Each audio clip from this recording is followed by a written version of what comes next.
भास्कर भाई आप पढ़िए। जी भैया 102 पे आप हमने पूरा किया था। 100 से पढ़िए, 100 से, है ना। जी मानव मानव जाति, सहज। मानव सहज जाति एक, यहाँ से। जी जी भैया।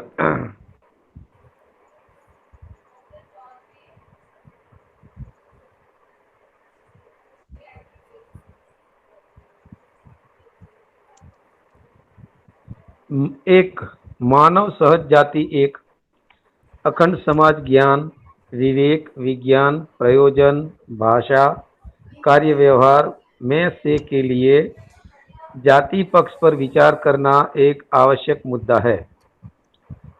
जाति कल्पना लोकव्यापीकरण होकर विविधता पूर्वक पनपते आई। अनेक जाति ये कल्पना के। ये हाँ बात समझ में आती है। जैसे ये लिखा ना, अखंड समाज। हाँ। तो अपन इसको पढ़ें, अखंड समाज ज्ञान में से के लिए जी जाति पक्ष में विचार करना एक मुद्दा है। फिर विवेक में से के लिए, फिर विज्ञान में से के लिए, फिर हाँ। अखंड समाज प्रयोजन में से के लिए, भाषा में से के लिए, कार्य व्यवहार में से के लिए, है ना। भाषा। जी। तो हाँ। यदि अपन इसको फैलाएंगे तो ये कम से कम एक डेढ़ पैराग्राफ तक फैलेगा, है ना। चलेगा। हाँ, ज्यादा। बाबा जी ने एक नई विधि से हाँ। इसको संक्षेप में कर दिया। सूत्रात्मक लिखा है भैया। जी जी। पहले भैया ऐसा मैंने सुना था, अध्ययन करता था जो परंपरा में। हाँ। तो कहते थे कि मंत्र है ना वो लिखे जाते थे जैसे, और श्लोक का तर्क और विचार करके बनाते थे। तो बाबा जी ने ये जो आका अस्तित्व जब देखा, और भाषा, तो उनकी भाषा तो सूत्रात्मक ही रहेगी, मंत्र कक्षा की रहेगी ना भैया। हम्म। तो जैसे हम लोग ये कहते हैं ना, अखंड हाँ, तो समाज, अखंड समाज ज्ञान में से के लिए। हाँ। तो क्या जी मतलब हुआ इसका?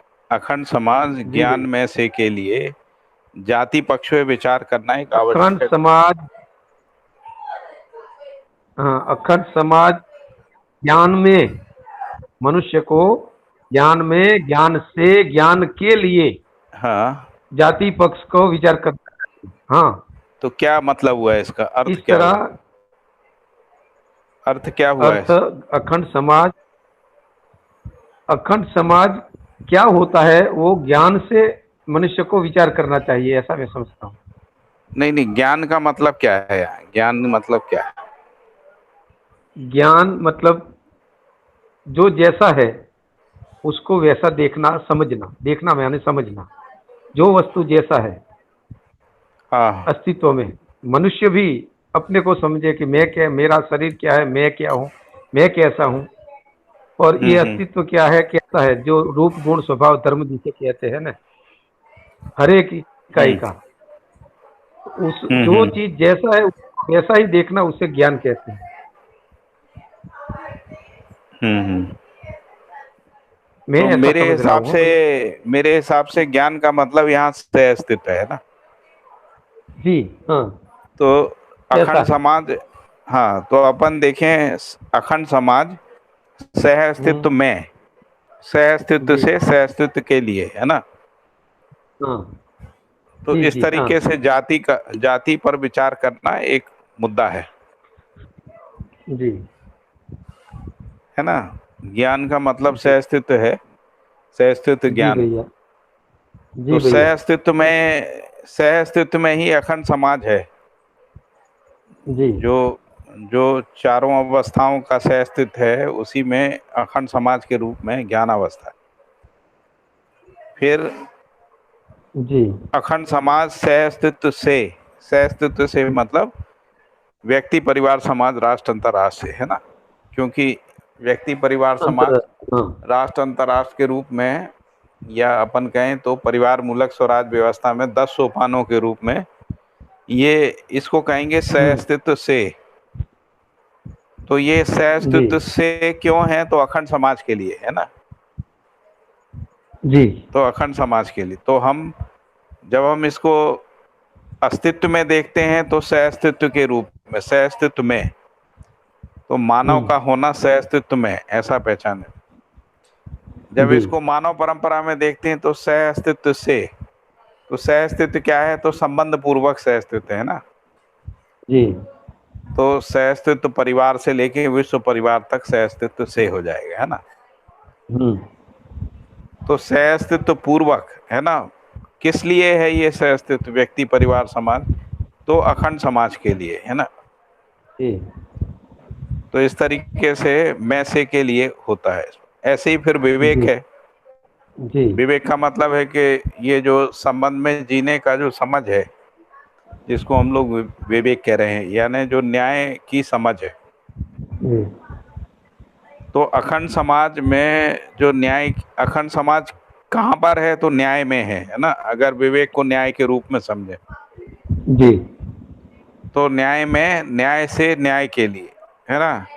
हम्म और यदि हम विज्ञान को नियम मान लें थोड़ी देर के लिए, है ना, जी या हाँ व्यवस्था मान लें, तो परिवार व्यवस्था से लेके विश्व परिवार व्यवस्था तक, या नियम में नियम से नियम के लिए, है ना। जी जी अगर हम नियम के रूप में इसको देखते हैं, फिर प्रयोजन है, तो प्रयोजन क्या है, जागृति है। तो अखंड समाज जी जागृति में, जागृति से जागृति के लिए। और यदि इसको लक्ष्य मान लेते हैं तो समाधान समृद्धि अभय से स्थित हो जाएगा ना। तो लक्ष्य में, लक्ष्य से लक्ष्य के हम्म लिए, है ना। फिर इसके जी बाद भैया भाषा है। हम्म और फिर कार्य व्यवहार है। तो भाषा का प्रयोजन भी यही है ना।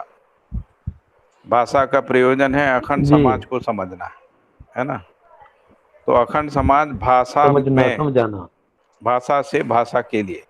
फिर कार्य व्यवहार, जो भी मानव जाति हम्म कार्य व्यवहार करता है, तो अखंड समाज में जो भी कार्य व्यवहार है, हाँ, यदि पूरी संपूर्ण कार्य जी व्यवहार में अखंड समाज, है ना, अखंड समाज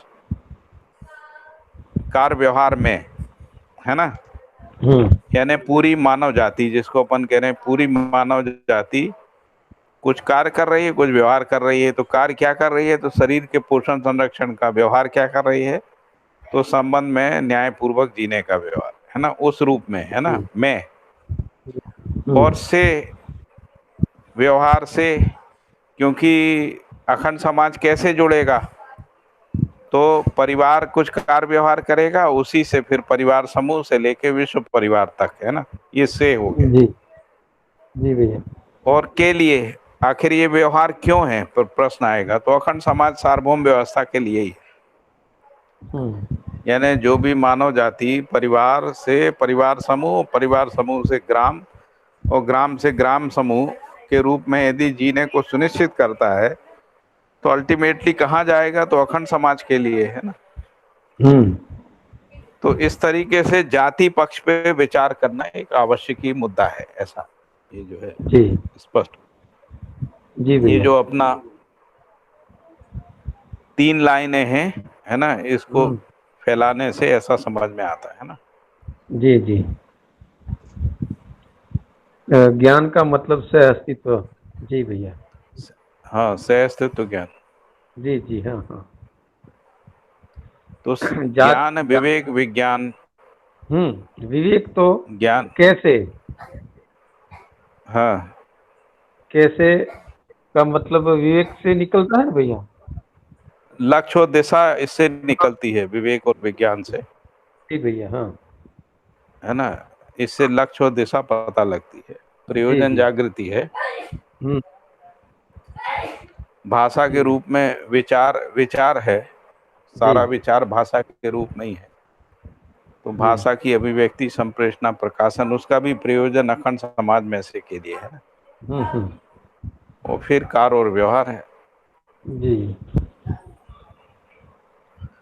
तो बहुत अखंड बढ़िया समाज में कार्य व्यवहार, अखंड समाज से कार्य व्यवहार, और अखंड समाज के लिए कार्य व्यवहार, ऐसा। हम्म तो व्यवहार पूर्वक समाधान है, कार्य पूर्वक समृद्धि है। तो समाधान समृद्धि में, समाधान समृद्धि से समृद्धि से समाधान समृद्धि के लिए, के लिए है ना। जाति पर विचार करना एक आवश्यक मुद्दा है हाँ, जी तो जी कार्य जी व्यवहार से जो कुछ भी सुलभ होता है, है ना। यदि वो इसमें अखंड समाज में फैलती है वो सुलभता, समृद्धि की सुलभता और समाधान की सुलभता, हम्म। तो फिर अभय आ जाता है। यानी जी। से अखंड समाज व्यवहार से करेगा तो फिर वो समाधान समृद्धि से आगे जाके अभय हो जाएगा। अब हो जाएगा और जी। अखंड समाज कार्य व्यवहार के लिए करेगा तो सह अस्तित्व हो जाएगा, है ना। तो इस हाँ तरीके हाँ से हाँ जाति जी। वाले पक्ष पे उन्होंने कहा कि इस इस आधार पे विचार हम करना। जाति, हाँ, पक्ष पर विचार करना एक मुद्दा है ऐसा। हम्म। तो जी जी। अभी हम लोग जाति को किसी एक समुदाय के रूप में देखते हैं ना। देखते हैं हाँ। तो समुदाय पे देखते हैं तो ये सब चीजें डिफाइन नहीं होती है ना, अखंड समाज डिफाइन नहीं होता है। नहीं होता जी। और जाति की सीमा में ज्ञान विवेक विज्ञान भी डिफाइन नहीं होता, प्रयोजन भी डिफाइन नहीं होता है ना। हम्म। इसलिए उन्होंने शायद ये ऐसा बात बोला। जी भैया। आगे। पढ़ो। हम्म। जाति कल्पना लोकव्यापीकरण होकर विविधता पूर्वक पनपते आई। अनेक जाति कल्पना के आधार पर अनेक समुदाय ही होना पाया गया। ऐसी समुदाय और समुदाय कल्पनाओं में से अखंडता का सूत्र निष्पन्न नहीं हुआ, जबकि मानव हम्म। परंपरा का अस्तित्व अखंडता और उसकी व्यावहारिक मानसिकता के साथ ही वर्तमान में विश्वास, स्वयं में विश्वास सहज विधि से भविष्य में से के लिए हम्म। मान्यतापूर्ण योजनाओं से संपन्न होकर आश्वस्त होने की व्यवस्था है, क्योंकि प्रत्येक मानव देश और कालवादी परिज्ञान से सूत्रित रहता ही है। हम्म।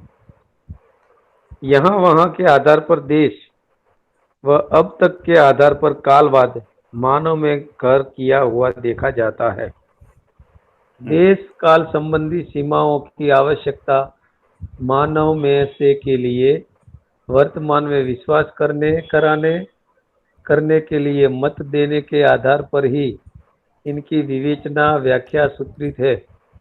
इसको भैया कैसे समझेंगे, यहाँ वहाँ ये तो बरोबर से, लेकिन ये हम्म। काल संबंधी सीमाओं की आवश्यकता मानव से मानव के लिए वर्तमान में विश्वास कराने और करने के लिए मत देने के आधार पर ही इनकी विवेचना व्याख्या सूत्रित है। हम्म।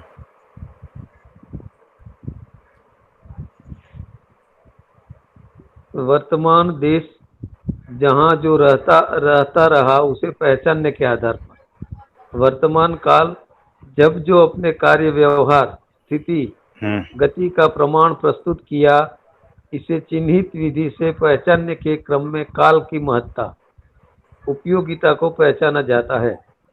इसकी भरपाई में तो शिला यदि यदि हम काल को, है ना, हम्म, वर्तमान के रूप में पहचानते हैं और देश को रहने की, जगह। मानव के रहने की जगह के रूप में, जिसको अपन, देश का मतलब हुआ जो संपूर्ण पृथ्वी है ना, हाँ। पृथ्वी ही देश हुआ। उस अर्थ में अखंड समाज जो है वो,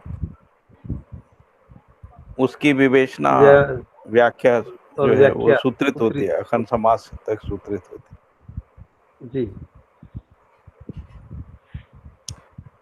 यदि मान लीजिए हमने यहाँ वहाँ के आधार पे मान लिया देशों को, तो समुदाय चेतना में जाएंगे। हम्म।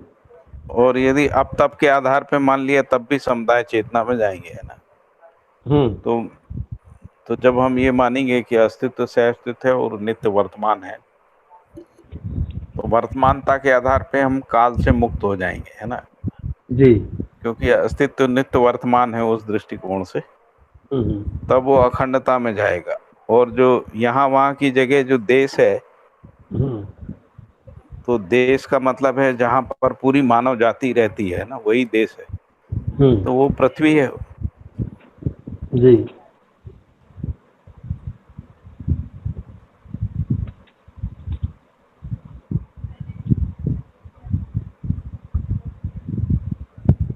आगे पढ़े। हाँ हाँ पढ़ो। वर्तमान देश जहाँ जो रहता रहा उसे पहचानने के आधार पर वर्तमान काल जब जो अपने कार्य व्यवहार स्थिति गति का प्रमाण प्रस्तुत किया, इसे चिन्हित विधि से पहचानने के क्रम में काल की महत्ता उपयोगिता को पहचाना जाता है। इसकी भरपाई में शिलालेख, ताम्रलेख, कालपत्र, स्मारक और वांग्मयों को पहचाना गया है। यह भी समझा गया है हर घटना जो मानव से अथवा प्रकृति सहज विधि से घटित हुआ करता है, इन्हीं सबको किसी देश काल में ही इंगित करना संभव है। इसलिए देश काल का ज्ञान परिज्ञान आवश्यक है। हर मुद्दे पर आवश्यकता और अनावश्यकता का निर्णय हम इस विधि से पाते हैं कि निश्चित लक्ष्यगामी स्थिति गति के लिए प्रेरक सहायक होने के सभी तथ्यों को आवश्यकता के अर्थ में और इसके विपरीत अर्थात लक्ष्य के विपरीत सभी प्रकार की देश काल में हुई घटनाएं मानव परंपरा के लिए अनावश्यक है। संपूर्ण मानव का मूल लक्ष्य इसकी अक्षुण्णता, अखंडता, सार्वभौमता ही है। इसका प्रमाण स्वरूप समाधान, समृद्धि, अभय सह अस्तित्व है। यह दायित्व, कर्तव्य, संज्ञानशीलता, संवेदनशीलता पूर्वक हर मानव में से के लिए समान रूप में आवश्यक और समीचीन होना और सार्थकता का मूल्यांकन होना तथा नित्य उत्सव होना पाया जाता है। इसी अर्थ में आवश्यकता और अनावश्यकता का वर्गीकरण हो पाता है। लक्ष्य और प्रमाण के सार्थकता, सामरस्यता, सहज सभी, श्रुति स्मृति, साक्षात्कार, अनुभव, ज्ञान, दर्शन, व्यवहार, व्यवस्थाएं नित्य गति रूप में सार्थक होना पाया जाता है। इसी क्रम में जीवन ज्ञान, अस्तित्व दर्शन, परिवार मूलक स्वराज व्यवस्था, परिवार मानव, स्वायत्त मानव, योजन कार्य विधि से मानव परंपरा युगों युगों तक सफल होने का मार्ग प्रशस्त है। पहले इस तथ्य को स्पष्ट किया जा चुका है। स्वायत्त मानव अस्तित्व सहज से अस्तित्व वैभव के रूप में स्वयं में विश्वास, श्रेष्ठता के प्रति सम्मान, प्रतिभा और व्यक्तित्व में संतुलन, व्यवसाय में स्वावलंबन, व्यवहार में सामाजिक रूप में प्रतिष्ठा है। यह जीवन ज्ञान अस्तित्व दर्शन मूलक विधि से लोकव्यापी कारण होने के तथ्य को स्पष्ट किया है। ऐसे प्रत्येक मानव के सार्थक, सफल और परिवार मूलक व्यवस्था का धारक वाहक होना पाया जाता है। इस विधि से सर्व मानव, स्वायत्त मानव, परिवार व्यवस्था मानव के रूप में शिक्षा संस्कार पूर्वक नित्य वर्तमान होने के आधार पर मानव जाति एक होने का अर्थ अपने आप में नित्य वर्तमान है। अस्तित्व सहज सह अस्तित्व विधि ही इसका मूल सूत्र है। सह अस्तित्व में ही मानव परंपरा, समाधान, समृद्धि, अभय यानी वर्तमान में विश्वास, जीने की कला, विचार शैली और अनुभव बल में सामरस्यता होना पाया जाता है। इसकी संभावना नित्य समीचीन है। इसलिए मानव जाति एक है। जीवावस्था के स्मरण में मानव अपने को अनेक समुदायों में बांटकर स्वयं परेशान है ही और धरती का शक्ल बिगाड़ दिया। मानव जाति की एकता, अखंडता, अक्षुण्णता मानव इसलिए समझ सकता है। मानव ही ज्ञानावस्था की प्रतिष्ठा है और प्रत्येक मानव जानने, मानने, पहचानने, निर्वाह करने योग्य इकाई है। इन दोनों कारणों से मानव प्रतिष्ठा को मौलिक रूप में पहचाना जाता है।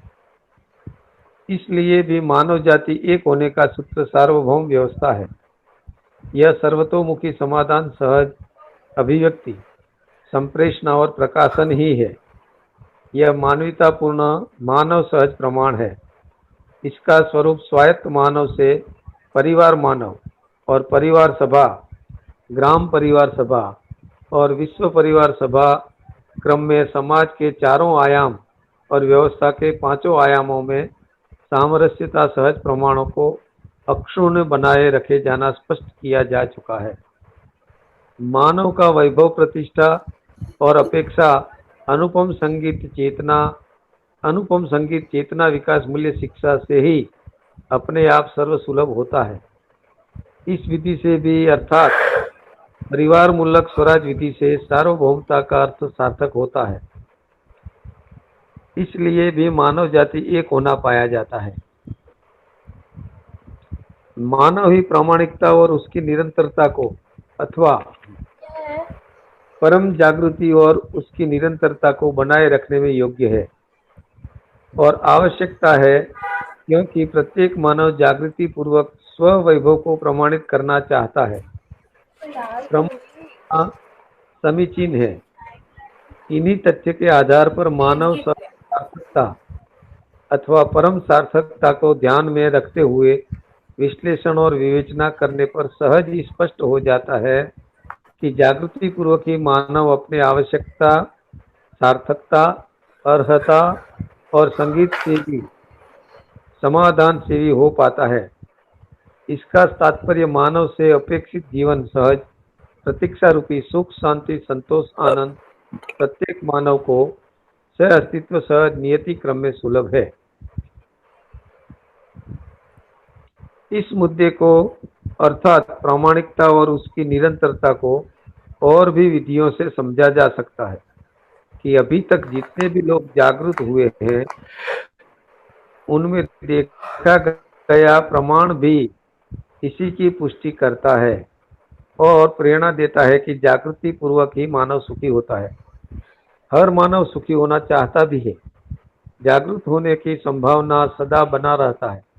मानव परंपरा अभी तक जागृति क्रम में होने के कारण आदर्शों को मानते हुए और जागृति की अपेक्षा को बलवत्ती बनाता ही आया। इसी क्रम में जागृति पद तक पहुंचने का मार्ग प्रशस्ति का पृष्ठभूमि होना मूल्यांकित होता है। पुनश्च जागृति क्रम और जागृति पद में पहुंचने का पृष्ठभूमि है। इस क्रम में जागृति की इच्छा सर्वाधिक बलवत्ती होने की आवश्यकता रहते आया।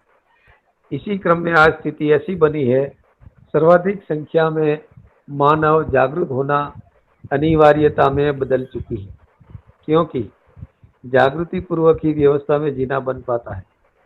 व्यवस्था में भागीदारी स्वयं स्फूर्त विधि से स्पष्ट हो जाता है, सार्थक होता है। समझदारी के साथ ही ईमानदारी, जिम्मेदारी, भागीदारी सहज अभिव्यक्ति है।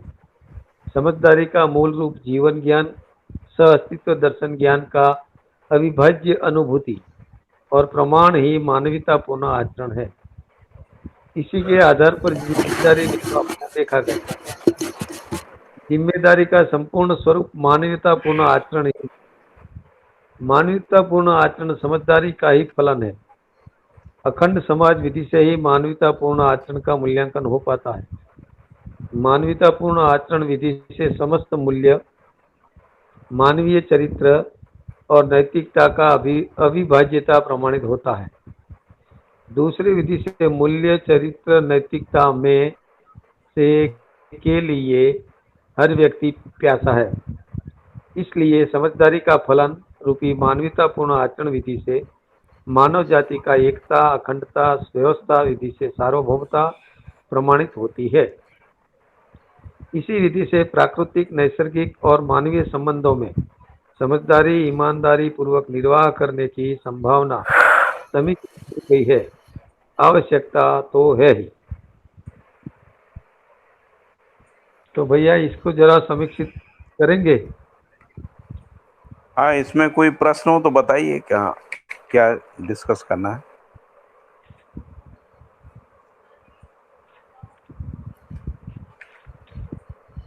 ये तो हो गया था आवश्यकता अनावश्यकता का।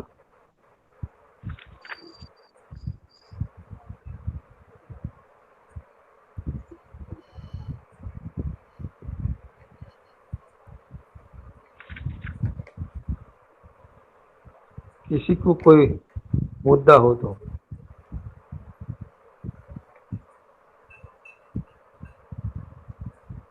इसमें पाठक जी, पूरे वाङ्मय में मानव जाति एक कई बार मुद्दा आया है। हाँ हाँ।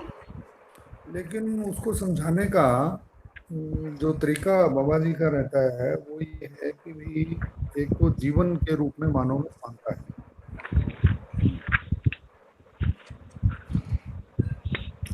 इसलिए मानव जाति एक है।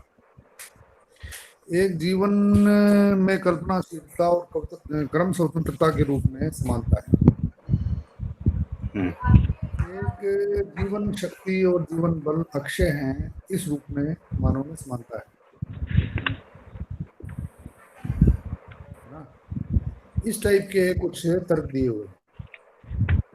उनमें से इस जो ये पॉइंट नंबर 1 है, मानव संहित जाति एक, इसमें 4-5 पेजेस में उनका कोई जिक्र नहीं आया है। और ये नहीं, यहाँ पे मानव की बात चल रही है ना, जीवन की बात नहीं चल जी, रही। और मानव में भी व्यवहारवादी मानव जिसको समाज के मानव रूप में जाति अखंड एक समाज है, कह रहे हैं, इसी का तो ये उसकी जो मैंने बात है। आपको 6-7 मुद्दे बताए थे, हाँ ये ये ये तर्क जो 6-7 जो मैंने बताए हैं आपको अभी, ये जी, किस चीज को इस्टेब्लिश करने के लिए दिए जा रहे हैं पहले? जीवन रूप में समान है उसको कर रहे हैं। जीवन रूप में समान है, इसलिए मानव जाति एक है। नहीं, मानव जब में अपन जीवन मानव की के बात कर रहे हैं तो मानव जब मानव शरीर में है ना, जीवन मानव शरीर में है तब की बात हो रही जीवन प्रधान अभिव्यक्ति है ना मानव। है। वो बात तो ठीक है आपकी, लेकिन ये जो अपन व्यवहारवादी समाजशास्त्र पढ़ रहे हैं ना, तो व्यवहारवादी समाज में जो अपन डिस्कस कर रहे हैं वो व्यवहारवादी समाज का ही डिस्कशन कर रहे हैं। ठीक है, इसको अगर अपन और सम अप करेंगे व्यवहारवादी कैसे करेंगे? समाज को अखंड समाज के रूप में देख रहे हैं। तो जैसा पहला जो अपना मुद्दा ये था कि अखंड समाज का मतलब हुआ तो सहअस्तित्व में जो ज्ञानावस्था के सर्व मानव है वो सहअस्तित्व में अखंड है ना, उस अर्थ में अविभाज्य है उस अर्थ में। और इसके बाद उन्होंने कहा कि मानव ने भ्रमवश जो है समुदाय चेतना में अपने को मान लिया है ना। तो समुदाय चेतना में अखंडता आदि का प्रमाण नहीं मिला, अखंडता का प्रमाण जो है उसमें मिला नहीं, या अखंडता का सूत्र निष्पन्न नहीं हुआ, ऐसा लिख रहे हैं। फिर इसके बाद देश और काल के आधार पे अपने को विभाजित कर लिया, देश और काल पे है कैसे ना। मतलब विभाजित किया? जैसे काल काल के आधार पे कैसे विभाजित किया अपने आप को आदमी काल के आधार पे जो है ना, ये जैसे हम लोग कहते हैं कि 4 काल होते हैं ना, सतयुग त्रेता द्वापर कलयुग होते हैं, ने? या हम लोग ऐसा मानते हैं कि इस आयु का ये काम होता है, उस आयु का ये होता है, उस आयु का ऐसा होता है। उस आधार पे हमने उसका डिवीजन कर दिया। उससे जातियां कैसे बनी अलग तो अलग आदमी? यदि हम इसको मानवीयतापूर्ण आचरण के अर्थ में देखते हैं तो हमको उसमें एकत्व पहचानने में आता है। यदि मानवीयतापूर्ण आचरण के संदर्भ में देखते हैं तो ये जो काल और देश के आधार पे जो सीमाएं हैं उससे मुक्त हो जाते हैं, और ये उससे अपन ऐसा सोच रहे जो हैं सब कुछ, जब ये त्रेता और अब तब ये सोच रहे हैं, इसकी जगह अपनी ये कहने लगते हैं, मान लो यानी कि हमारे जीवन में वर्तमान अभी है। काल नित्य वर्तमान है, तो इससे हमारी जाति एक कैसे हाँ, होगी? क्योंकि फिर आचरण एक ही हो जाता है ना, वहाँ तो आचरण को उन्होंने बांट दिया है कि कलयुग में आचरण ऐसे ही रहेगा, सतयुग में ऐसा रहेगा, त्रेता में ऐसा रहेगा, द्वापर में ऐसा रहेगा। तो यहाँ कह रहे हैं कि हर काल में एक ही आचरण रहेगा, क्योंकि आचरण तो नित्य वर्तमानता में पहचानने में आता है उस आधार पर।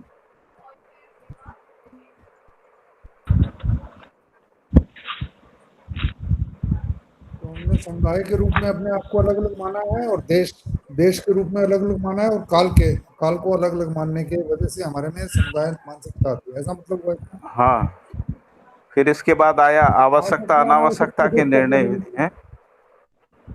आवश्यकता और अनावश्यकता के से हाँ, इसका क्या लेना देना है? मानव जाति एक है क्योंकि आवश्यकताएं एक जैसी हैं मानव जाति की, उस आधार पर। कि समाधान समृद्धि होता है बस।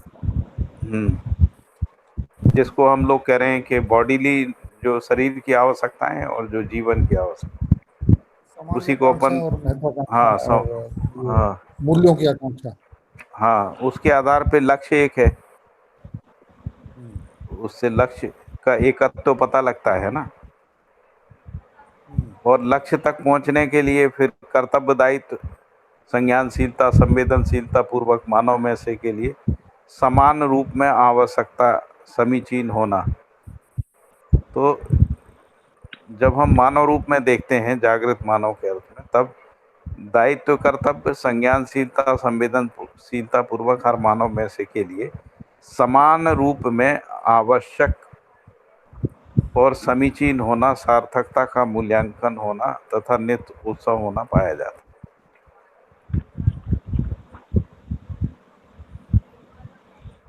और उससे पहले यही लिखा है कि सभी तथ्यों को आवश्यकता के अर्थ में इसके विपरीत के लक्ष्य जो हैं वो देश काल में हुई घटनाएं या मानव परंपरा के लिए अनावश्यक के रूप में है ना।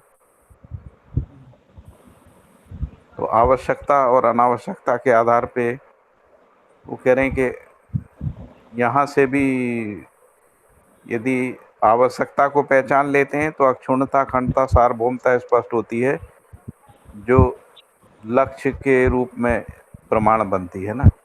प्रमाण स्वरूप में समाधान, समृद्धि, अभय, सहस्तित्व।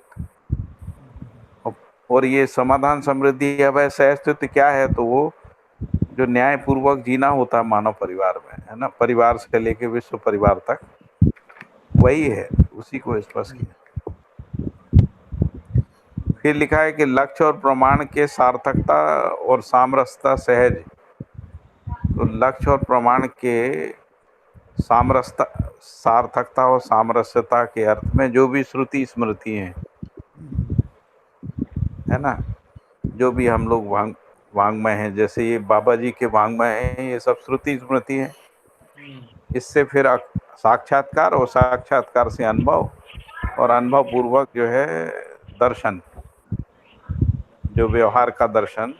व्यवहार का दर्शन कहाँ तक? तो परिवार से लेके विश्व परिवार तक, यानी अखंड समाज तक व्यवहार का दर्शन, और अखंड समाज तक जो है वो कार्य का दर्शन व्यवस्थाओं के रूप में, है ना।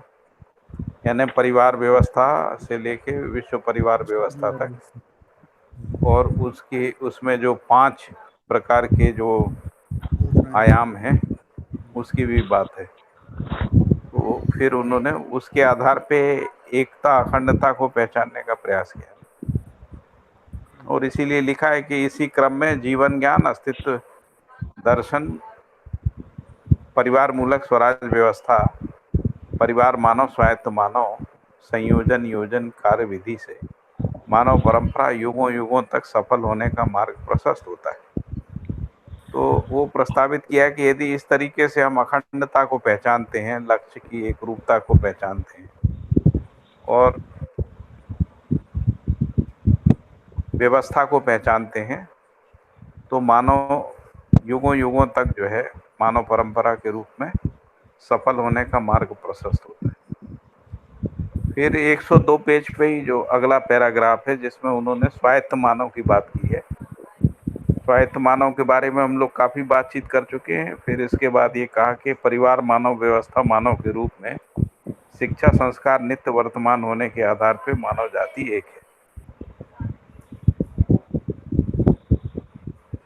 फिर इसके बाद बोला है मानव की अस्तित्व। जो बात करी है इस पैराग्राफ में पाठक जी, इससे मानव जाति एक है, ये कैसे हुआ? मतलब ये कैसे तक बैठा है? क्योंकि हर परिवार में परिवार मानव होगा ना, हर परिवार में पूरी मानव जाति में व्यवस्था मानव, इस अर्थ में। आचरण एक ही है, मतलब जिसको अपन आचरण कह रहे हैं वो सर्व मानव के लिए एक है। तो ये आचरण का ही आयाम है ना, ये स्वायत्त मानव और परिवार मानव, व्यवस्था मानव। तो हर व्यवस्था मानव परिवार मानव, हर परिवार मानव स्वायत्त मानव।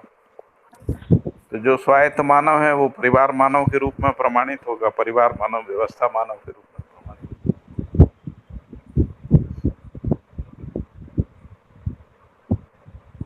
और ये जो स्वायत्त मानव है वो शिक्षा संस्कार पूर्वक होगा।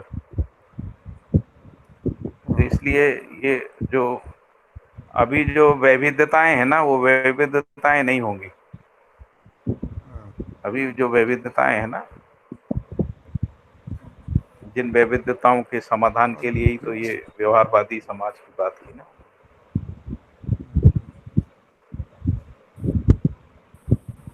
असमानताएं जो है ना, धनी निर्धनी, बली दुर्बली, ज्ञानी अज्ञानी, विद्वान मूर्ख। अच्छा, ये शुरू हुआ जो है ना, एक सीरीज नंबर 1 मानव जाति एक है, आगे आएगा सर्व मानव में मानवत्व समान है, फिर सर्व मानव में सुबह आकांक्षा से, ये क्यों बता रहे हैं, मतलब ये कहाँ से शुरू हुआ? क्योंकि जो वैविध्यताएं हैं ना, असमानताएं हैं, जो समुदाय के कारण से असमानताएं हैं, तो उसका विलय करने के लिए समानता के बिंदुओं को पहचानना पड़े, क्योंकि बिना समानता के तब से अखंड तो समाज शुरू नहीं हुआ बन था ना, वो सकता, नौ नहीं नौ समुदाय तरह चेतना की में जो, बना रहे। ये जो चैप्टर शुरू हुआ था इसमें वो 9 तरह की जो बात थी वहां से शुरू हुई थी ना बातें, विकल्प के शिक्षा लिए से। 9 बिंदु हैं जो बताए थे ना, वो हाँ जो हाँ, 9 बिंदु थे विकल्प फिर के। हाँ, फिर ये चीजें कैसे आई इसके बीच में? लेकिन वो जो विकल्प है ना, वो किसके लिए है? अखंड समाज के लिए है, व्यक्ति के लिए तो है नहीं विकल्प, क्योंकि व्यक्ति नहीं कर सकता ये सब काम है ना। तो अखंड समाज यानी पूरी मानव जाति यदि इस विकल्प को अपनाती है, उस स्थिति में कह रहे हैं, तो फिर लोग कहेंगे कि ये कैसे संभव है, इतनी सारी जातियां हैं, कैसे होगा? तो उसको बता रहे हैं कि मानव जाति एक है, और मानव जाति इसमें अखंडता, अक्षुण्णता के रूप में, सार्वभौमता के रूप में और मानवीयतापूर्ण आचरण के रूप में अपने को पहचान सकती, मानवीय व्यवस्था के रूप में अपने होने को पहचान सकती, उसकी निरंतरता के रूप में पहचान सकती, और उसमें लक्ष्य भी एक है, जागृति भी एक है, दिशा भी एक है ना, आचरण भी एक है, जो जीने का तरीका है वो भी जो है एक जैसे ही है, व्यवहारकारी तो जीने का तरीका है जिसको अपन कहें। फिर इसके बाद ये भी कहा कि जो परिवार से लेके विश्व परिवार तक जो कार्यक्रम है वो भी एक ही है। तो ये जो एकत्व को पहचानना है, यानी मानव जाति एक तभी होगी जब एक आचरण होगा, यदि आचरण अलग अलग है तो मानव जाति एक कैसे होगी? यदि कार्य व्यवहार अनेक हैं तो भी नहीं होगी, क्योंकि जैसे अभी जो जातियां बनी है ना, वो कार्य कार्य के भेद के आधार पे जातियां वर्ण के आधार बनी हैं। हाँ, ब्राह्मण, इसको वर्ण क्षत्रिय, वर्ण के शूद्र, वो आधार तो पर। हो गया शास्त्र, वो हो गया शास्त्रों के आधार पे। मनु ने एक शास्त्र लिखा, उसके आधार पे 4 वर्ण बन गए। अब 4 वर्ण अस्तित्व में तो होते नहीं है, नहीं होते। तो वो 4 वर्ण पचा नहीं मानव जाति को, इतने साल हो गए, तो ये मानव जाति को स्वीकार कहाँ हुआ कि 4 वर्ण में होता है? वो स्वीकार नहीं हुआ। फिर इसके बाद जाति है, जाति भी स्वीकार नहीं हुआ। जाति में जीते हुए भी जाति सीमा स्वीकार नहीं होती मानव।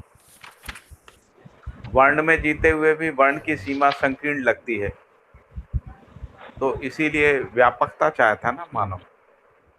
तो इसीलिए परंपरा का जो उद्घोष है वो हाँ, वसुधैव वो कुटुंबकम का मतलब रूप है, कि इस चीज को ना नेग्लेक्ट किया रहता है, लेकिन सही क्या है वो उसको पता नहीं रहता, क्योंकि उसकी सही स्पष्टता नहीं परंपरा रहती, में उसको नहीं है ना, नॉर्मल मान परंपरा में सही है नहीं। जैसे जो बच्चा होता है वो हाँ, जन्म से तो सत्य का, न्याय का याचक, सत्य का वक्ता और सही कार्य व्यवहार का इच्छुक होता है, लेकिन जो मानव परंपरा है उसमें समुदाय चेतना है, जाति चेतना, वर्ग चेतना है, उसमें विषमताएं हैं, अमीरी गरीबी आदि, ये सब स्त्री पुरुष आदि, ये सब असमानताएं बनी हुई हैं, धनी निर्धनी, बली दुर्बली, ये सब असमानताएं बनी हुई, देश काल जाति भाषा इन सब के आधार पे। उस स्थिति में अखंड समाज कैसे होगा? तो अखंड समाज कैसे हो सकता है, उसके लिए उन्होंने समानता के बिंदु जो है वो इंगित कराए। अब ये जो समानता के बिंदु हैं, ये शिक्षा विधि पूर्वक मानव जाति में मानव मानसिकता को स्थापित कर सकते हैं, या जिसको कहें अखंड समाज मानसिकता को स्थापित कर सकते हैं, या तीसरे अर्थ में कहें तो व्यवहारवादी समाज मानसिकता को स्थापित कर सकते हैं। लेकिन यदि समानता के बिंदु ही नहीं पता है, तो पूरी मानव जाति असमानता को माने हुए है, तो कैसे होगा? चाहे वो असमानता रंग के आधार पे हो, नस्ल के आधार पे, मत के आधार पे, भाषा के आधार पे, क्षेत्र के आधार पे हो, समुदाय के आधार पे हो। तो जो बाबा जी ने 11 बिंदु बताए वो सब असमानता के बिंदु हैं। तो असमानता में तो समुदाय चेतना होगी, और समुदाय चेतना होगी तो अखंड समाज नहीं हो सकता। और समुदाय चेतना में जो कुछ हुआ है वो हमारे पास प्रमाण के रूप में है ही। यानी समुदाय चेतना में जीते हुए मानव 5, 7, 10,000, 15,000 साल की यात्रा करते हुए कहाँ पहुंचा है, तो वो तो समीक्षित है ही। तो अभी प्रश्न उठता है कि क्या हमको समुदाय चेतना में ही आगे चलना है या हमको अखंड समाज की आवश्यकता है।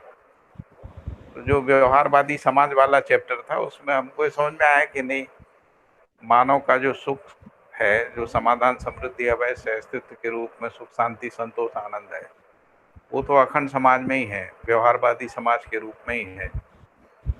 तो फिर प्रश्न होगा कि ये जो असमानताएं हैं उनका निराकरण कैसे हो। तो असमानताओं के निराकरण के लिए उन्होंने ये समानता के बिंदु दिए। उसमें पहला बिंदु अभी हम लोग डिस्कस कर रहे हैं, मानव जाति एक ऐसा। तो हमको पूरी मानव जाति एक है, मानव जाति का आचरण एक है, मानव जाति का लक्ष्य निश्चित है ना, मानव जाति की दिशा निश्चित है, मानव जाति में जो क्रियाकलाप है वो सबके लिए है ना। पूरी मानव जाति के पास एक ही जैसा क्रियाकलाप। तो यदि ये हमको पहचानने में आता है, यहाँ तक कि जो भाषा है मानव जाति की वो भी एक ही है। और जिसको हम लोग देश की सीमाएं कह रहे हैं, तो वो कह रहे हैं कि ये पृथ्वी अखंड है ऐसा। तो धरती की जो अखंडता है उसको भी मानव जाति की अखंडता के साथ कह रहे हैं, क्योंकि धरती विभाजित नहीं है। ये विभाजन जो है मानव के द्वारा बनाए गए विभाजन, और वो भी विभाजन जो है भ्रमवश बने। तो जो समुदाय जहाँ शक्तिशाली था उस जमीन पे कब्जा कर लिया, उसके आधार पे जो है ये जिसको हम लोग आज स्टेट नेशन कह रहे हैं वो सब मानसिकताएं बनी। और ऐसा जीते चले आ रहे हैं हजारों साल से समुदाय चेतना में। वो उसी में लड़ाई झगड़े, द्रोह विद्रोह, युद्ध, महायुद्ध ये सब हुए, और उसी के कारण से आज हम लोग जो है फिर समुदाय चेतना वसी तो हम लोग सुविधा संग्रह में धकेल दिए गए। और उसमें भी बता रहे हैं कि 10%, 15% लोगों के पास ही सुविधा संग्रह है, और वो भी सुविधा संग्रह का तृप्ति बिंदु नहीं है, क्योंकि उनको और सुविधा संग्रह चाहिए। जो 85% लोग हैं वो तो गरीबी मतलब जिनके पास अभाव में जी रहे हैं, गरीबी ना भी बोले तो अभाव में जी रहे हैं, जिनके पास सुविधा संग्रह नहीं है। और कह रहे हैं कि यदि इन 85% लोगों को, जिन 15% लोगों के पास जिस प्रकार का सुविधा संग्रह है, यदि ये 85% लोगों को उपलब्ध करा दिया जाए तो ये धरती कम पड़ जाएगी, रिसोर्सेस का संकट हो जाएगा। अभी 15% जो सुविधा संग्रह का उपभोग कर रहे हैं उसी में तो धरती बीमार हो गई, अपराधग्रस्त। तो मानव ने ये जो सुविधा संग्रह का अपराध किया है उसके कारण से धरती बीमार हो गई। तो यदि मान लीजिए 15% से बढ़ा के 25% तक जाता है तो ये धरती बर्बाद हो जाएगी, मानव सभ्यता ही खत्म हो जाएगी।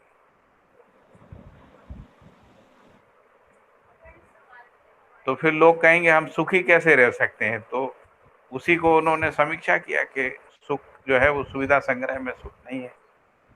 जो सुख है, क्योंकि मानव सुख के चक्कर में ही तो, सुखी होने के लिए ही तो सुविधाओं और संग्रह की ओर दौड़ा है ना। तो इसीलिए बाबा जी ने अपने वाङ्मयों में सुविधा संग्रह का समीक्षा कर दिया, और उसमें तर्क सम्मत विधि से हम लोगों को समझ में भी आता है कि सुविधा संग्रह में सुख नहीं है। जो सुख है वो संबंधों में व्यवहार या न्यायपूर्वक जीने में, और न्यायपूर्वक जीने में सुविधा संग्रह की कोई भूमिका नहीं। उसके लिए अखंड समाज मानसिकता यानी मानव को मानव की तरह से पहचानने की आवश्यकता, मानवीयतापूर्ण आचरण को पहचानने की जरूरत है, संबंध को पहचानने की जरूरत है।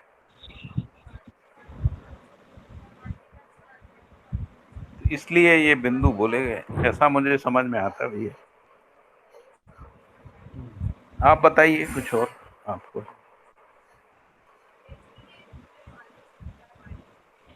ठीक ही लगता है आप जो बोल रहे हैं।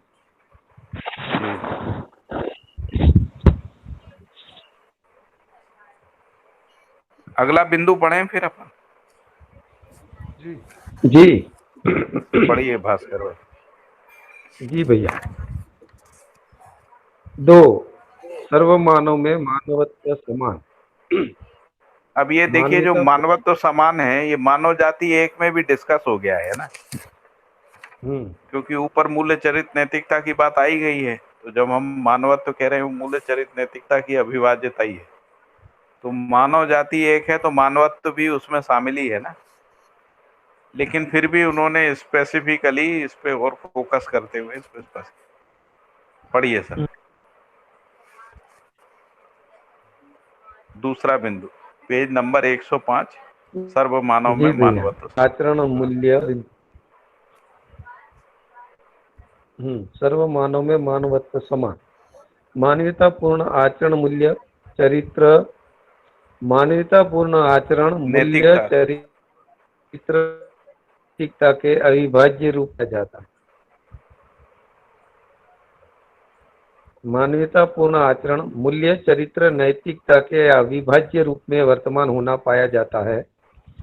सर्व मानव में मानवत्व ही व्यवस्था का सूत्र है। मानवत्व अपने में स्वायत्ता ही है। उसके प्रमाण में आचरण एक अनिवार्य स्थिति है। मानवत्व जीवन ज्ञान, अस्तित्व दर्शन ज्ञान, मानवीयतापूर्ण आचरण का संयुक्त स्वरूप है, क्योंकि मानव ज्ञानावस्था की इकाई है। ज्ञानावस्था का तात्पर्य ही है जानना, मानना, पहचानना, निर्वाह करना। यह महिमा केवल मानव में संभवित, कार्यान्वित, इच्छित है। हर मानव अज्ञात, अप्राप्त पीड़ाओं से मुक्ति चाहता है। ऐसे वैभव अर्थात पीड़ा से मुक्त वैभव जीवन ज्ञान, अस्तित्व दर्शन ज्ञान, मानवीयतापूर्ण आचरण ज्ञान के रूप में द्रष्टव्य है। ऐसे वैभव का अधिकार संपन्नता स्वयं मानवत्व है। अस्तित्व में प्रत्येक एक अपने त्व सहित व्यवस्था है। जैसे गाय, घोड़ा, बिल्ली, सब में उनका त्व देखने में मिलता है। गायत्व ही गाय का, स्वानत्व ही स्वान का, बिल्वत्व ही बिल्व वृक्ष का, धातुत्व ही धातु का, एवं मणित्व ही मणि के पहचान का आधार है। इसी प्रकार मानवत्व ही मानव के पहचान का आधार है। मानवत्व ही अपने में ज्ञानावस्था की प्रतिष्ठा है। इसी आधार पर संज्ञानशीलता, संवेदनशीलता का संगीत बिंदु अथवा तृप्ति बिंदु मानवतापूर्ण आचरण के रूप में प्रमाणित हो जाता है। इस विधि से सर्व मानव में मानवत्व समान रूप में विद्यमान होना स्पष्ट हो जाता है।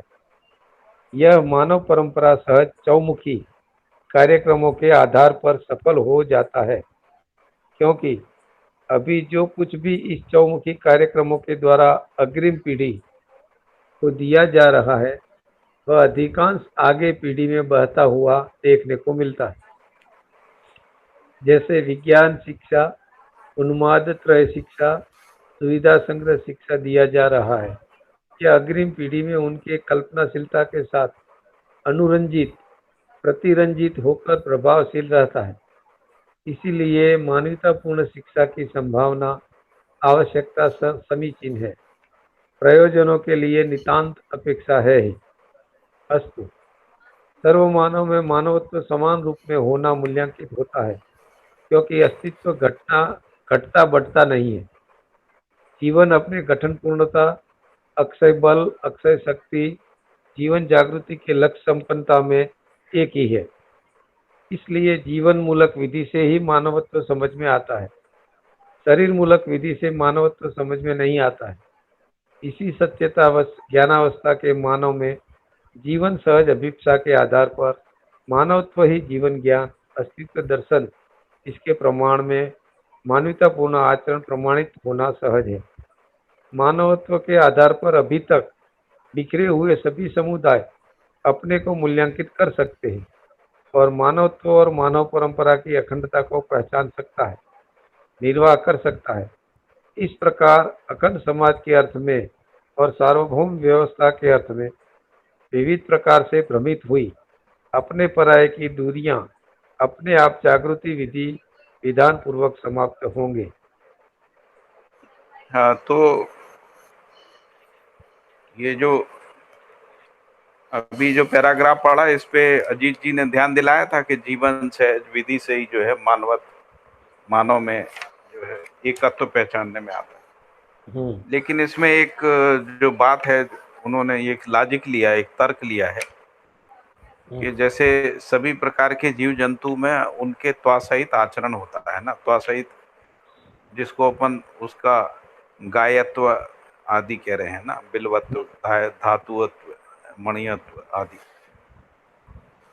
तो वैसे ही मानव एक जाति यदि है तो फिर मानवत्व होना चाहिए, है ना। तो मानवत्व को यदि हम पहचानते हैं तभी ज्ञानावस्था की प्रतिष्ठा है। क्योंकि यदि हम देखें तो सबसे जो स्ट्रांग बात रही है ये मानवत्व के खिलाफ या मानवत्व के विपरीत, वो रेसिज्म रहा है। नस्ल और रंग, या रंग और नस्ल जिसको कह रहे हैं, वो रहा। और नस्ल के आधार पे, नस्ल का आधार क्या रहा, तो जीव चेतना ही रहा नस्ल का आधार। क्योंकि जीवों में नस्ल होती हैं, तो इसलिए मानव भी एक नस्ल है, और मानव में भी बहुत सारी नस्लें हैं, है ना। जैसे मान लो कैट कैटेगरी में बहुत सारी प्रजातियां हैं ना जीवों में, तो वैसे ही मानव भी एक प्रकार का नस्ल है, और उसमें कई उप नस्लें हैं जिसको अपन कह रहे हैं, है ना। तो जैसे मान लीजिए, तो ये जो नस्ल का प्रभाव बड़ा जबरदस्त रहा हमारी, यदि ह्यूमन हिस्ट्री में देखेंगे, उसके कारण से विश्व युद्ध भी हुआ, सेकेंड वर्ल्ड वॉर उसी कारण से हुआ। फिर जो दूसरा बात रहा कि जैसे एक ही नस्ल के लोगों में फिर जाति का मान्यता रहा। जैसे आर्यन है या द्रविड़ है या जो नाजी हैं या अन्य जो भी नस्लें मानी गई, तो फिर इनमें जातीय हैं, तो जाति कर्म के आधार पे हैं। तो बाबा जी कह रहे हैं कि इसमें मानवत्व पहचानने में ही नहीं आएगा, तो मानवत्व पहचानने में केवल मूल्य, चरित्र, नैतिकता की अभिवाज्यता में आएगा। और मूल्यों को हम पहचानते हैं तो हर संबंध में मूल्य अनिवार्य है, और मूल्य में जीते हुए यानी संबंधों में जीते हुए जब हम परिवार संबंध में जाते हैं, तो चरित्र के बिना परिवार संबंध नहीं बन सकता, है ना। यानी पर नारी, पर धन, पर पुरुष, है ना, पर धन, पर पुरुष, पर नारी, और द्वेषपूर्ण कार्य व्यवहार में समाज नहीं बन सकता। तो इसलिए चरित्र पूर्वक जो है वो समाज बनने का प्रक्रिया होगा, और नैतिकता पूर्वक अखंड समाज तक सूत्रित हो सके। तो इसलिए यदि हम, जिसको हम व्यवहारवादी समाज या अखंड समाज कह रहे हैं, अखंड समाज में जो मानवत्व को एक सूत्रित करने वाली जो वस्तुएं हैं, वो मूल्य, चरित्र, नैतिकता की अभिभाज्यता है। उस आधार पे उन्होंने को एस्टेब्लिश किया है यहाँ पे। और ये मानवत्व सभी मानव में समान होता है। मतलब ऐसा नहीं है कि मूल्य, चरित्र, नैतिकता के बिना कोई जी सकता है, कोई जीता ही नहीं है। जी नहीं पाता है वो अलग है, लेकिन अपेक्षा तो यही रहती है, मूल्य, चरित्र, नैतिकता। फिर ये जो उन्होंने कहा कि वर्तमान में ये सब क्यों हुआ, ये जो सभ्यता, संस्कृति, विधि व्यवस्था के रूप में जो कार्यक्रम असफल हुए, उसके मूल कारण में क्या है, तो कह रहे हैं विज्ञान शिक्षा है।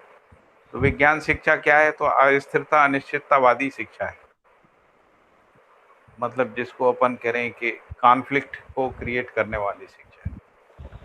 बाबा जी ने उसको अस्थिरता, अनिश्चितता के रूप में लिखा है, और भौतिकवाद उसको द्वंद्व के रूप में देखता, कॉन्फ्लिक्ट के रूप में देखता। फिर कहा कि शिक्षा में दूसरी गड़बड़ी है, वो उन्माद त्रय है, लाभोन्माद, भोगोन्माद, है ना, कामोन्माद, उसका शिक्षा है। और तीसरी बात दिखती है सुविधा संग्रह का शिक्षा। ये टेक्नोलॉजी के आने के बाद ये सुविधा संग्रह का शिक्षा हो,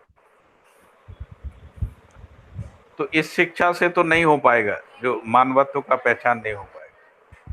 तो इसलिए कह रहे हैं मानवीयतापूर्ण शिक्षा की संभावनाएं जो है वो बनती। और फिर यही कहा कि यदि हम मानव को जीवन शरीर के संयुक्त रूप में देखते हैं, तो जीवन में समानता मिलती है, गठन पूर्णता के रूप में, अक्षय बल, अक्षय शक्ति के रूप में समानता मिलती है। तो जीवन मूलक विधि से जो है मानवत्व तो समझ में आता है, शरीर मूलक विधि से नहीं आएगा, क्योंकि शरीर में रंग का भेद है ही, शरीर में लिंग का भेद है ही, शरीर में आकृतियों का भेद है, तो उस आधार पे शरीर मूलक विधियों से नहीं आएगा। जो जिसको अपन कह रहे हैं कि मानवत्व एक नहीं पहचाना जा सकेगा, फिर वो अलग अलग ही रहेगा। तो इसलिए जीवन मूलक विधि से ही मानवत्व स्पष्ट होता है, ऐसा। और किसी को कुछ ऐड करना हो तो बताइए। हेलो, हाँ बोलिए। ये चौमुखी कार्यक्रम किसको बोल रहे हैं? सभ्यता, संस्कृति, विधि, व्यवस्था। संस्कृति, सभ्यता, विधि, फिर इसमें व्यवस्था, विज्ञान चौमुखी। शिक्षा जो उदाहरण देने लगे तो शिक्षा क्यों दिया फिर उदाहरण? उनमें से चौमुखी में से एक कार्यक्रम जो है वो विज्ञान शिक्षा हुआ। शिक्षा मतलब ये वो तो नहीं है, शिक्षा गति, व्यापार गति और धर्म गति, उनको तो नहीं बोल रहे चौमुखी कार्यक्रम को।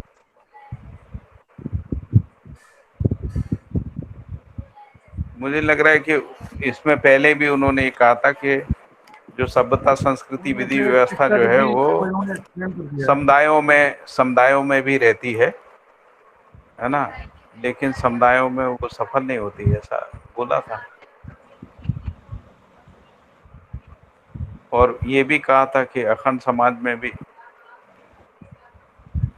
संस्कृति, सभ्यता, विधि, व्यवस्था होती है। वैसे अगर पेज नंबर 98 में देखेंगे तो उसमें लिखा है, जो पैराग्राफ है बीच में, इससे यह तो स्पष्ट हो गया कि पीढ़ी से पीढ़ी को परंपरागत चारों प्रयासों से शिक्षा, संस्कार, संविधान और व्यवस्था के नाम पर जो कुछ भी दिया गया है, तो या तो फिर ये जो इसकी बात कर रहे हैं, शिक्षा, संस्कार, संविधान और व्यवस्था। हाँ, ये भी हो सकता है, कार्यक्रम तो यही है। हाँ, यही 4 कार्यक्रम, उसी को सभ्यता, संस्कृति, विधि, व्यवस्था भी बोल रहे हैं। संस्कृति, सभ्यता, विधि, व्यवस्था, चौमुखी कार्यक्रम पीढ़ी से पीढ़ी गया। अब ये जो उसमें जो जा रहा है तो वो क्या है, विज्ञान शिक्षा के कारण से जा रहा है, तो अस्थिरता, अनिश्चितता हर आयाम में आ रही है, संस्कृति में, सभ्यता में, विधि और व्यवस्था में। और उन्मात्रय भी जो है वो समस्या का कारण है, और सुविधा संग्रह भी। पीढ़ी से पीढ़ी उनकी कल्पनाशीलता इससे अनुरंजित है, प्रतिरंजित होकर प्रभावशील रहता है। इसलिए मानवीय शिक्षा की संभावना, आवश्यकता समुचित।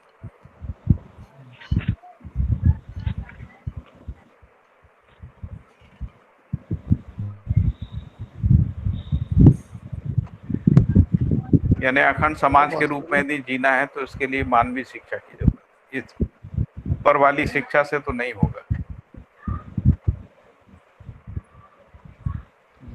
इसीलिए समानता के अध्ययन की आवश्यकता है।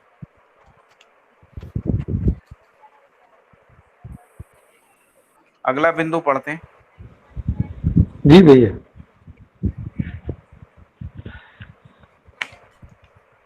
सर्व मानव में शुभाकांक्षा समान। मानव शुभ चाहता ही है, करता ही आया है।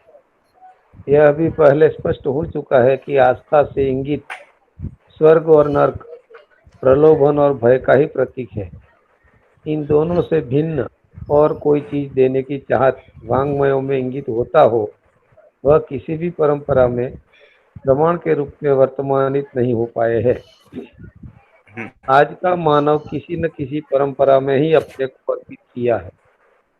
परस्पर परंपराओं में भय, प्रलोभन, आस्थाओं में जो अंतर विरोध है, दीवालों के रूप में है। शुभ चाहते हुए विरोधों को पाल रखना, विविध परंपराओं के अनुसार सीमा, धर्म संविधान, राज्य संविधान में भी इनकी पहचान, विविधता की पहचान, प्राथमिकता की चर्चा बनी हुई है। इसीलिए शुभ चाहते हुए शुभ घटित न होने में दूरी अभी भी बनी हुई है। इस वर्तमान समय में अधिकांश मानव इस दूरी को मिटाने के लिए इच्छुक है। ऐसे दूरियों को वरदान के स्थान पर अभिशाप के रूप में पहचान चुके हैं। यही अग्रिम परिवर्तन की चिन्हित पहचान है। अग्रिम परिवर्तन की पहचान स्वाभाविक रूप में अनुभव, व्यवहार और तर्क संगत होना एक आवश्यकता बन चुकी है। अधिक संख्यात्मक मानव इस धरती पर सर्व सुख के पक्षधर हैं। उसके लिए समुचित तो मार्ग, इसमें विचार, पहली बात तो ये कहा कि मानव जो है सब सुख चाहते, हाँ चाहता ही और करता ही आया है, सुख के लिए काम करता रहा है ना। लेकिन फिर भी सुख हासिल नहीं हुआ। जी तो उसको कह रहे हैं कि जो आस्था से जो इंगित स्वर्ग नरक प्रलोभन भय का जो प्रतीक है, इन दोनों से भिन्न कोई वस्तु देने की चाहत वाङ्मयों में इंगित होता हो, किसी भी परंपरा में प्रमाण के रूप में वर्तमानित नहीं हो पाया है ना। तो आज का मानव किसी ना किसी परंपरा में अपने को अर्पित किए हुए, कोई हिंदू मुसलमान सिख आदि जो है ये सब में किए हुए, और इन सब परस्परताओं में भय प्रलोभन आस्थाओं में अंतर विरोध है ही, वो दीवार के रूप में है। तो कह रहे हैं कि सर्व सुख चाहते हुए भी विरोधों को पाल रखना, ये मूल मुद्दा है। जी भैया। हर मानव सर्व सुख चाहते हुए भी विरोधों को पाल रखना यानी क्या है, यानी विविध परंपराओं के अनुसार धर्म संविधान राज संविधान में भी इनकी पहचान, विविधता की पहचान, प्राथमिकता की चर्चा बनी हुई, जबकि ये सब जो है सर्व सुख के विरोधी हैं। धर्म संविधान हो, राज्य संविधान हो, और जो परंपराएं हैं, जो विविध परंपराएं हैं, अलग धर्म की जो संप्रदाय के रूप में जो परंपराएं हैं, विविधता में एकता सिर्फ कहने के लिए रह गई। तो विविधता में एकता को बनाए रखने वाला जो बिंदु है वो सर्व सुख है। तो इसलिए वो कह रहे हैं कि सुख चाहते हुए भी सुख घटित ना होने में दूरी बनी हुई है, और इस समय में अधिकांश मानव इस दूरी को मिटाने का इच्छुक भी है। ऐसा दिख रहा है कि अब धीरे धीरे ये मानसिकता इस समय में बन रही है। वर्तमान समय में ये दूरी मिटाने का इच्छुक दिखता है आदमी। ऐसे दूरियों को वरदान के स्थान पर अभिशाप के रूप में पहचान चुके हैं। अभी ग्लोबल लेवल पे ये दिख रहा है कि ये मानसिकता बन रही है। बढ़िया। अग्रिम परिवर्तन की पहचान, यानी अभी अब जो मानव समाज में, सभ्यता में ये परिवर्तन, अग्रिम परिवर्तन इसके रूप में ही आएगा, सर्व सुख के रूप में। है ना। यही अग्रिम परिवर्तन की चिन्हित पहचान है। अग्रिम परिवर्तन की पहचान स्वाभाविक रूप में अनुभव, व्यवहार और तर्क संगत होना एक आवश्यकता बन चुकी है। अधिक संख्यात्मक मानव इस धरती पर सर्व सुख के पक्षधर है। उसके लिए कह रहे हैं कि अभी भी आज की भी स्थिति में अधिकांश मानव जो है संख्यात्मक रूप से जो अधिक, यानी बहुसंख्यक अपन जिसको बोलते हैं, जी, अधिकांश मानव सर्व सुख के पक्ष में ही है अभी भी। लेकिन ये ऊपर वाली विधि से सर्व सुख होगा नहीं जी। आगे इसके लिए समुचित मार्ग, विचार, ज्ञान, प्रमाणों को जांच पूर्वक अर्थात परीक्षण निरीक्षण पूर्वक अपनाना चाहते हैं, स्वीकारना चाहते हैं। यही सूत्र परिवर्तन के चाहत को संभावना के रूप में परिणित करता है। यही सूत्र परिवर्तन के चाहत को संभावना के रूप में परिणित करता है। इसका आधार अनेक समाज सेवी संगठन जैसा मानवाधिकार संस्था अलग अलग नामों से विभिन्न पक्षों में कार्य करता हुआ देखने को मिलता है। यह अभी तक जिन संविधानों अर्थात धर्म संविधानों, राज्य संविधानों में क्रूरता, विकरालता, अश्लीलताओं को कम अथवा दूर करने में अपने को बारंबार दोहराता है, साथ ही युद्ध प्रभाव से जो विभत्सता है, प्राकृतिक प्रकोपों से त्रस्त मानव, अकाल, दुष्काल और विशेष रोगों से पीड़ित, एड्स जैसे रोग पीड़ित व्यक्तियों के प्रति अपने संवेदनाओं को अर्पित करते हुए इन्हें सांत्वना देने का घोर प्रयास करते आया है। इन सब प्रयासों को देखते हुए इनके मूल में अवश्य ही एक सार्वभौम व्यवस्था की अभिव्यक्ति की आवश्यकता बनी हुई। इस और सार्वभौम व्यवस्था जैसा धरती में एक व्यवस्था की चर्चा, पहल, प्रयास भी लोगों ने किए हैं। तो ऐसे प्रयास किए हैं, उनमें मानवत्व, सार्वभौम व्यवस्था का सार्वभौम व्यवस्था का रूपरेखा, मानसिकता, विश्व दृष्टिकोण सहित प्रस्तावित होना प्रतीक्षित है। ऐसे मानवाधिकार धरती पर एक शासन, विचार या चर्चा मेधावी मानवों के साथ जुड़ा है। हमारा यह प्रस्ताव है कि इसे सफल बनाने के लिए विश्व दृष्टिकोण संबंधी विकल्प आवश्यक है। इस विधा में अस्तित्वमूलक मानव केंद्रित चिंतन ज्ञान प्रस्तावित है। इसी क्रम में जीवन ज्ञान, अस्तित्व दर्शन सहित सहज ही अध्ययन किए हैं। यह पूर्णतया दर्शन और ज्ञान के रूप में, पूर्वावर्ती दर्शन ज्ञान के विकल्प के रूप में प्रस्तावित है। अस्तित्व ही स्वयं सह-अस्तित्व, नित्य विद्यमान होने के आधार पर सह-अस्तित्व स्वयं विचार का आधार, फलित होने का क्रम में अध्ययन गम्य हुआ है। विचारधारा जो पूर्ववर्ती क्रम में प्राप्त है, उसके स्थान पर सह-अस्तित्ववादी विचारधारा को प्रस्तावित किया है। अभी तक जो जो शिक्षाएं इस धरती के मानव के साथ बीत चुकी है, इस समय में जो जो शिक्षाएं दे रहे हैं, उसके विकल्प में मानवतापूर्ण सह-अस्तित्ववादी शिक्षा कार्यक्रम प्रस्तावित है। सह-अस्तित्व सहज अध्ययन क्रम में हम यह पाए हैं, अस्तित्व में व्यवस्था है, शासन नहीं। इसलिए सार्वभौम व्यवस्था शासन के विकल्प के रूप में प्रस्तावित है।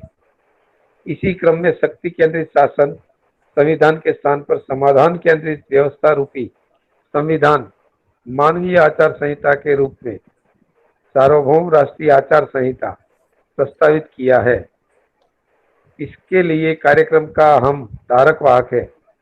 जीवन ज्ञान, अस्तित्व दर्शन का अध्ययन शिविर कार्यक्रमों का आयोजन करते हैं और शिक्षा का मानवीयकरण कार्य में तत्पर है। मानवीयतापूर्ण आचरण विधि से हम जीते ही हैं। इन सभी कारणों से हम उक्त प्रस्तावों को प्रस्तावित करते हुए प्रसन्नता का अनुभव करते हैं। उक्त प्रस्तावों के आधार पर मानवाधिकार सुस्पष्ट हो जाता है। फलस्वरूप परिवार मूलक स्वराज व्यवस्था पूर्वक सार्वभौम शुभ रूपी समाधान, समृद्धि, अभय सह अस्तित्व को सर्वसुलभ कर सकते हैं। इसकी अक्षुण्णता का होना समीचीन है, यही सर्वशुभ है। तो इसमें हम लोगों ने 109 में बाबा जी कह रहे हैं कि जो भी राज और धर्म संविधान या परंपराएं हैं, तो वो जितना भी प्रकार की मानव जाति में समस्याएं हुई, तो उन समस्याओं से निकालने के लिए संवेदना पूर्वक जो है वो प्रस्तुत होते हैं। तो ये जो संवेदना है, ये इस बात को स्पष्ट करती है कि इसके मूल में जो है कोई एक सार्वभौम व्यवस्था की अभिव्यक्ति की आवश्यकता बनी हुई है लोगों में। फिर बाबा जी कह रहे हैं कि बहुत सारे ग्लोबल ऑर्गेनाइजेशन ये सब प्रयास करते भी रहे कि धरती पर एक व्यवस्था हो जाए। इसकी चर्चा भी है, पहल भी है, प्रयास भी लोग करते हैं, और ऐसे प्रयासों में मानवत्व और सार्वभौम व्यवस्था का रूपरेखा, मानसिकता, विश्व दृष्टिकोण सहित प्रस्तावित होना प्रतीक्षित है। लेकिन ये जो लोग प्रयास कर रहे हैं, उसमें मानवत्व, सार्वभौम व्यवस्था का रूपरेखा, मानसिकता, विश्व दृष्टिकोण अभी स्पष्ट नहीं है, और स्पष्ट नहीं होने के कारण से वो सफल नहीं हो पा रहा है। ऐसा है। फिर उन्होंने दूसरा उदाहरण, हाँ बहुत सारे, जैसे अपना यूनाइटेड नेशन है ना, तो अभी लोग कह रहे हैं कि एक ग्लोबल गवर्नमेंट बनना चाहिए, है ना, विश्व सरकार बनना चाहिए। ऐसा कुछ लोग कोशिश कर रहे हैं, लेकिन वो उसमें ये मुद्दे जो है उसमें डिफाइन नहीं हो पा रहे हैं। जैसे मानव को अभी भी वो नस्ल ही मान रहे हैं ना, तो यानी जीव चेतना के दृष्टिकोण से मानवत्व भी उनको स्पष्ट नहीं हो रहा है।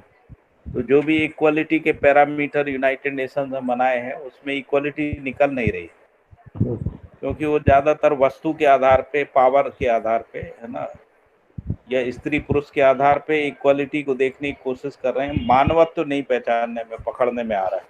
फिर जो सार्वभौम व्यवस्था पकड़ में नहीं आ रही है, उसकी जगह शासन विधि से ही वो देख रहे हैं कि शासन विधि से व्यवस्था बन जाएगी।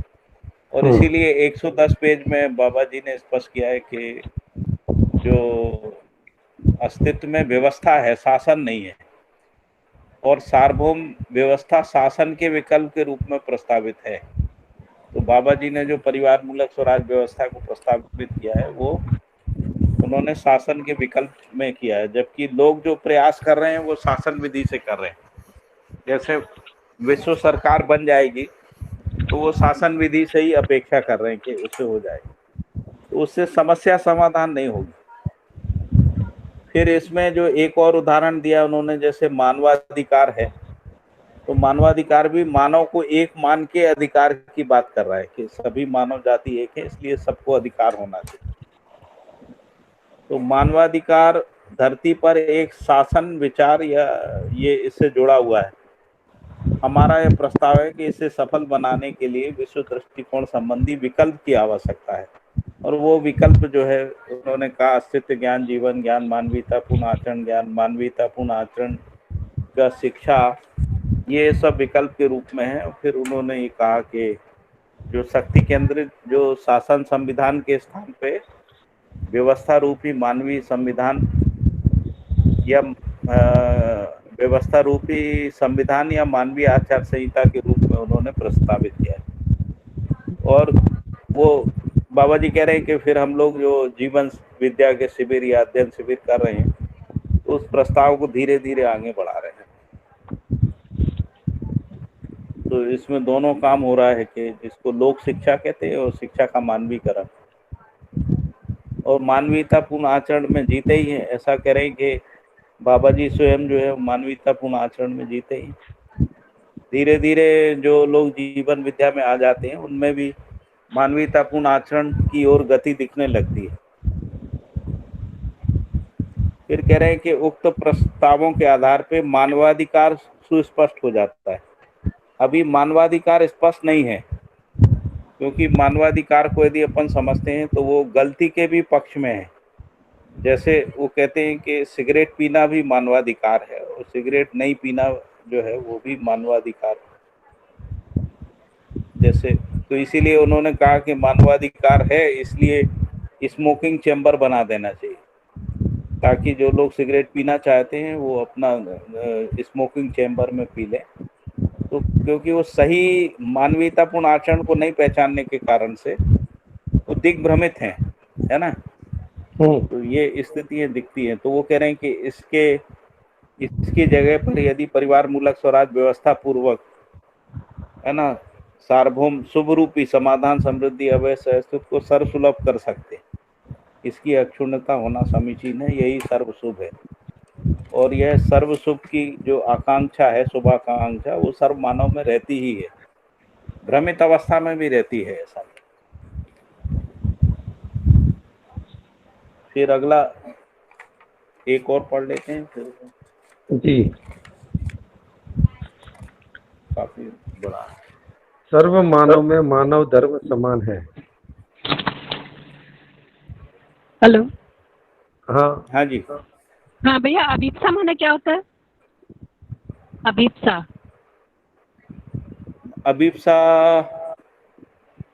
का जो परिभाषा है, परिभाषा तो अभी याद नहीं आ रही है। अच्छा, ठीक है। लेकिन जो आदि काल से जो बनी हुई है, ऐसा है। जो हम अभिप्सा का मतलब है जो हमेशा से बनी हुई है, ऐसा कुछ अर्थ होता है। एक बार परिभाषा देख सकते हैं। देख अभिप्सा आई तो थी। अभिप्सा का बाबा जी ने भैया, हाँ, अभिप्सा का मतलब है अभ्युदय के लिए स्फूर्ति व इच्छा। हाँ, जैसे सुख की अभिप्सा है मानव में, उस तरीके से क्या परिभाषा पढ़ी, एक बार फिर से बताइए। अभ्युदय के लिए स्वीकृति व इच्छा।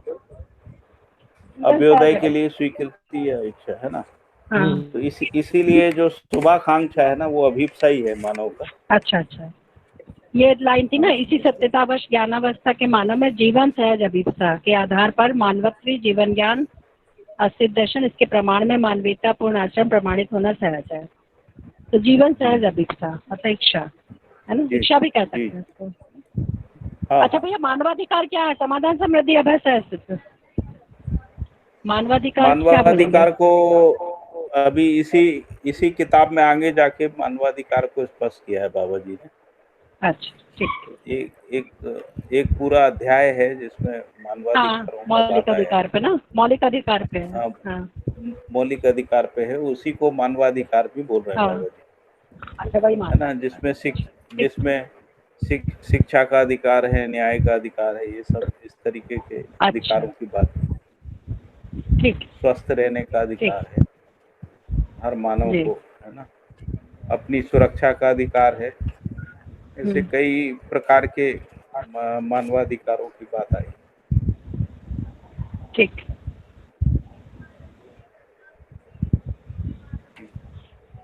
मौलिक अधिकार के रूप में ये मौलिक अधिकार का एक अध्याय है ना, अध्याय 6वां, अध्याय 6 है। हाँ भैया, ठीक है। अभी अभी जो अब जिस विधि से अभी मानवाधिकार कह रहे हैं वो सुस्पष्ट नहीं हो रहा है। जैसा मैंने आपको बताया ना एक उदाहरण, जैसे वो कहते हैं कि अल्कोहल पीना जो है, जैसे मान लीजिए कोई आदमी अल्कोहल पी के रहता है, तो हम्म, अल्कोहल पीना जो है वो दूसरे के स्वतंत्रता में बंधन बनता है। तो इसलिए हम्म, वो कहते हैं कि अल्कोहल आप सार्वजनिक जगहों पे नहीं पी सकते, आप किसी अहाते में बैठ के पी सकते, हम्म, है ना। हम्म, तो ये नहीं कह रहे हैं कि अल्कोहल पीना ठीक नहीं है, ऐसा हम्म, मानवाधिकार नहीं तय कर पा रहा है। हम्म, तो वो कह रहा है कि नहीं, आप अल्कोहल तो पी सकते हैं लेकिन आप दूसरे की स्वतंत्रता को भंग नहीं कर सकते, जो नहीं पीना चाहते हैं उनको डिस्टर्ब नहीं कर सकते। हम्म, ऐसे ही बहुत सारे हैं, जैसे मान लीजिए ये प्रॉस्टिट्यूशन का भी जो मामला है ना, तो उसमें मानवाधिकारी संस्थाएं कहती हैं कि भाई जो लोग इसको करना चाहते हैं उसको कोई रोक नहीं सकता, उनका हम्म, अधिकार है।